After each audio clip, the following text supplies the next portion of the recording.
Dari situlah teman-teman asal muasal kenapa kemudian ditemukanlah sumber air Zam-Zam kembali teman-teman. Masya Allah. Assalamualaikum warahmatullahi wabarakatuh. Shalom, Om Swastiastu, Namo Buddhaya, salam sejahtera bagi kita semua. Bagaimana kabarnya teman-teman? Semoga selalu sehat ya dimanapun berada. Kembali lagi ke channel Hida Official. Thank you buat yang udah nonton di episode awal atau di part pertama. Thank you banget. Nah, buat teman-teman yang belum tahu sama video pertama aku atau baru masuk di channel ini dan baru nonton video ini, teman-teman bisa langsung masuk di video pertama aku, sejarah lengkap Rasulullah part pertama. Nah, di situ teman-teman bisa nonton dulu di situ dan kemudian teman-teman masuk di video ini ya, karena video ini adalah video kelanjutan dari video tentang sejarah lengkap Rasulullah part pertama. Jadi ini kelanjutannya. Oke, buat teman-teman yang udah nonton di video pertama aku, thank you for watching, thank you so much udah dukung video aku dan yang sudah like, yang udah komen, thank you banget. Itu adalah bentuk support teman-teman kepada aku. Senang banget aku ngelihat komen-komen teman-teman yang udah mendukung aku. Terima kasih banyak. Semoga teman-teman semuanya bisa mengambil manfaat dari video aku dan kita bisa sama-sama belajar untuk tahu bagaimana sejarah Rasulullah itu. Oke, sekarang kita bakal masuk di sejarah Rasulullah part kedua. Oke teman-teman, jadi di sini aku akan ngelanjutin kisah Rasulullahnya, yaitu melanjutkan dari yang kemarin kita itu sampai pembahasan Abdul Muthalib. Siapa nama lain dari Abdul Muthalib? Siapa? Ya, benar sekali, Syaibah. Thank you buat yang udah ikutan jawab. Oke, jadi Abdul Muthalib di sini aku akan lanjutkan di mana Abdul Muthalib itu sangat senang sekali berada di Ka'bah nih teman-teman. Tempat kesukaan Abdul Muthalib ini adalah di Hijr Ismail. Teman-teman tahu nggak sih Hijr Ismail itu yang sebelah mana? Nanti aku bakal tunjukin di gambar di sini ya. Aku akan tunjukin gambarnya. Nah, seperti inilah Hijr Ismail tersebut. Nah, di situ teman-teman bakal lihat di situ adalah bentuknya seperti setengah lingkaran ya, teman-teman. Nah, itulah di dalam situ Abdul Muthalib itu senang sekali menghabiskan waktu-waktunya untuk berada di Mekah. Disitulah tempat paling favoritnya Abdul Muthalib, itu adalah tempat healingnya Abdul Muthalib. Kalau zaman sekarang tuh kita bilangnya tempat healingnya Abdul Muthalib itu di mana? Ya, di Hijr Ismail. Di dalam Hijr Ismail di situ Abdul Muthalib sering sekali untuk menggelar tikar untuk dia beristirahat di situ. Jadi suatu ketika nih Abdul Muthalib itu sedang menggelar tikar dia di Hijr Ismail. Aku mohon maaf ya kalau aku gitu-gitu terus karena lagi pilek teman-teman. Mohon maaf apabila mengganggu ya. Semoga teman-teman tidak terganggu dengan keadaan aku sekarang ini dan mohon doanya semoga aku tetap sehat dan gak lama-lama pileknya dan bisa terus membuat video untuk selanjutnya lagi. Oke, jadi Abdul Muthalib itu sering sekali menghabiskan waktunya di Hijr Ismail. Pada suatu ketika nih Abdul Muthalib itu sedang beristirahat di Hijr Ismail. Ketika beliau beristirahat, Abdul Muthalib itu didatangi oleh salah satu sosok. Di buku ini tidak dijelaskan sosoknya siapa, itu tidak dijelaskan, tapi sosok itu berbentuk seperti bayangan. Di buku ini jelaskan bahwa sosok itu seperti bayangan gitu. Nah, bayangan itu menemui Abdul Muthalib. Nah, bayangan itu mengatakan, "Galilah sumur yang manis," kata sosok tersebut. Kemudian Abdul Muthalib menanyakan, "Apa itu?" Kemudian sosok itu tiba-tiba lenyap nih teman-teman. Tidak ada jawaban dari sosok tersebut. Bangunlah kemudian Abdul Muthalib dan terbayang-bayang dari sosok tersebut. Sumur yang manis, terbayang-bayang dengan kata-kata si sosok ini. Kemudian malam berikutnya Abdul Muthalib kembali tidur nih di Hijr Ismail tersebut. Jadi Hijr Ismail ini menjadi tempat healing terindahnya Abdul Muthalib pada saat itu. Ketika tidur, didatangi lagi nih sama sosok yang kemarin.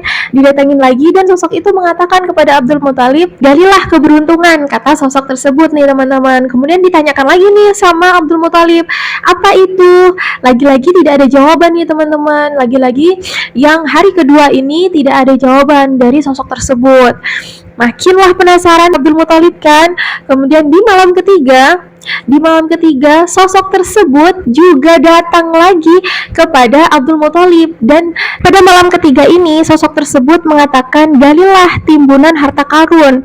Seperti biasanya, sosok tersebut langsung saja menghilang gitu teman-teman, tidak menjawab pertanyaan Abdul Muthalib lagi. Di malam ketiga ini sama, tidak mendapat jawaban Abdul Muthalib. Apa itu? Tidak dijawab oleh bayangan tersebut teman-teman. Kemudian di malam keempat, nah di sini nih Abdul Muthalib didatangi kembali oleh sosok bayangan tersebut, dan sosok tersebut tiba-tiba mengatakan seperti ini, "Galilah Zam-Zam." Langsung Abdul Muthalib pun menanyakan kepada sosok tersebut, "Apa itu Zam-Zam?" Dan kemudian sosok tersebut langsung menjelaskan apa itu Zam-Zam. Sosok tersebut mengatakan, "Galilah ia, maka engkau tak akan pernah menyesal, karena ia adalah pusaka yang amat kaya dari nenek moyangmu yang paling luhur. Ia tak akan pernah kering, tidak juga berkurang dalam memenuhi kebutuhan semua jamaah haji." Itu yang dikatakan oleh sosok tersebut kepada Abdul Muthalib. Teman-teman masih ingat kan, di mana pada masa itu sumur Zam-Zam itu sudah tidak diketahui lagi tempatnya di mana. Nah, sosok ini mengingatkan kepada Abdul Muthalib tentang air Zam-Zam, di mana penduduk Mekah pada saat itu tuh sudah lupa dengan air Zam-Zam. Di episode sebelumnya, di part pertama, aku udah menceritakan kepada teman-teman kalau pada saat itu orang-orang di kota Mekah itu sudah lupa dengan air Zam-Zam yang sangat fenomenal atau yang sangat bersejarah untuk kaum Mekah, di mana di situ Nabi Ismail dan juga Siti Hajar mendapatkan air tersebut dengan karunia Allah. Nah, pada masa itu orang Mekah itu sudah tidak tahu lagi di mana letak air Zam-Zam. Kenapa mereka tidak tahu lagi dengan air Zam-Zam? Karena air Zam tersebut sudah ditimbun. Jadi air Zam-Zam itu sudah ditutup. Teman-teman bisa lihat di video aku sebelumnya siapa yang menutup air Zam-Zam tersebut. Sehingga sampai pada saat Abdul Muthalib ini memimpin Mekah, tidak ada lagi nih yang tahu di mana letak air Zam-Zam. Seperti itu teman-teman. Boleh langsung ditonton ya di episode sebelumnya, di part pertama. Kita lanjutkan ya. Kemudian sosok tersebut menyuruh Abdul Muthalib untuk mencari suatu tempat yang lembab, yang penuh darah, penuh kotoran, tempat semut-semut bersarang, dan burung-burung mematuknya. Nah, itu adalah clue yang dikatakan oleh sosok bayangan tersebut kepada Abdul Muthalib ya teman-teman. Dan sosok tersebut juga menyuruh Abdul Muthalib untuk berdoa nih. Doanya seperti ini teman-teman, yang diajarkan oleh sosok tersebut kepada Abdul Muthalib. Nah, doanya adalah, "Demi air yang jernih, melimpah, dan akan memberi minum seluruh tamu Tuhan melalui hajinya." Begitulah doa yang diajarkan oleh sosok tersebut terhadap Abdul Muthalib. Kemudian keesokan harinya, ketika fajar sudah menyingsing, Abdul Muthalib pun melakukan aktivitas seperti biasanya. Beliau melakukan ibadah dan juga tawaf di Mekah. Setelah tawaf, Abdul Muthalib pun berada di pintu Ka'bah nih. Nah, ketika berada di pintu Ka'bah, Abdul Muthalib itu membacakan doa yang diajarkan oleh sosok yang tadi malam itu mengajarkannya. Dibacakanlah doa tersebut oleh Abdul Muthalib. Setelah dibaca doa tersebut, tiba-tiba Abdul Muthalib pun melihat ada seekor burung yang bergerak menuju ke arah depan Ka'bah, kira-kira 100 yard dari pintu Ka'bah. Nah, di situ Abdul Muthalib melihat seekor burung tersebut tiba-tiba mengarah kepada dua buah batu yang bentuknya seperti berhala, dan kemudian burung tersebut mematuk-matuk batu tersebut, di mana Abdul Muthalib pun baru sadar kalau dua batu tersebut adalah dua berhala, yang dimana orang-orang Quraisy biasanya menyembelih hewan kurban di atas batu tersebut, di antara batu tersebut gitu teman-teman. Jadi Abdul Muthalib baru ngeh nih, baru sadar kalau apa yang dilihat oleh Abdul Muthalib ini sesuai dengan apa yang dikatakan oleh sosok yang kemarin malam mendatanginya. Jadi di situ, di batu tersebut, di bawahnya itu memang selalu lembab dengan darah-darah hewan kurban, dan di situ juga ada kotoran, dan juga Abdul Muthalib pun melihat di atas pasir tersebut ada sarang semut juga. Barulah dari situ Abdul Muthalib pun pulang dan memanggil anaknya yang bernama Haris untuk mengambil sebuah alat yang untuk menggali. Nah, pergilah kemudian Abdul Muthalib dengan Haris ini ke tempat tersebut yang ada batunya itu, dan mulailah dari situ Abdul Muthalib pun menggali tempat tersebut bersama Haris sampai agak dalam, dan kemudian orang-orang pun melihat hal tersebut nih. Kan di situ tempatnya terbuka banget ya kan, dan orang-orang pun bisa melihat nih Abdul Muthalib sedang ngapain tuh di situ. Nontonlah orang-orang di tempat Abdul Muthalib itu menggali. Ketika melihat itu pun merasa, ngapain kamu di situ gitu kan. Meskipun Abdul Muthalib ini dihormati oleh orang-orang, lama kelamaan karena penggalian itu pun agak aneh menurut orang-orang pada saat itu, aneh gitu. Dan Abdul Muthalib pun tidak mau berhenti dalam menggali tempat tersebut, terus saja menggali Abdul Muthalib, dan Abdul Muthalib pun mengatakan kepada Haris, kita harus selesaikan ini dan aku mau tahu apa di dalamnya gitu, kata Abdul Muthalib. Sehingga Haris pun menjaga agar tidak ada orang-orang yang menghentikan usaha ayahnya ini. Kemudian teruslah digali sampai pada akhirnya muncullah protes dari beberapa orang yang memprotes menggali tanah yang disucikan di antara kedua berhala mereka nih teman-teman. Menurut orang-orang itu penggalian itu harus dihentikan. Akan tetapi Abdul Muthalib bersikeras untuk tidak menghentikan penggalian tersebut. Di tempat tersebut semakin tegang nih teman-teman, semakin tegang. Kemudian makin banyak orang yang terheran-heran dengan apa yang dilakukan oleh Abdul Muthalib pada saat itu nih teman-teman. Menurut orang-orang di sekitar Abdul Muthalib dan juga Haris, patung tersebut adalah patung suku Jurhum yang kata mereka itu adalah nenek moyangnya suku Jurhum yang kemudian berubah menjadi batu. Makanya itu sangat disakralkan gitu. Menurut orang-orang Mekah pada saat itu tuh katanya itu adalah nenek moyangnya suku Jurhum. Nah, tapi Abdul Muthalib Masya Allah dia tetap bersikeras untuk menggali daerah tersebut sampai dia menemukan suatu hasil. Pokoknya nggak berhenti nih, Abdul Muthalib tidak pernah berhenti. Pokoknya beliau bersikeras untuk menyelesaikan misi ini.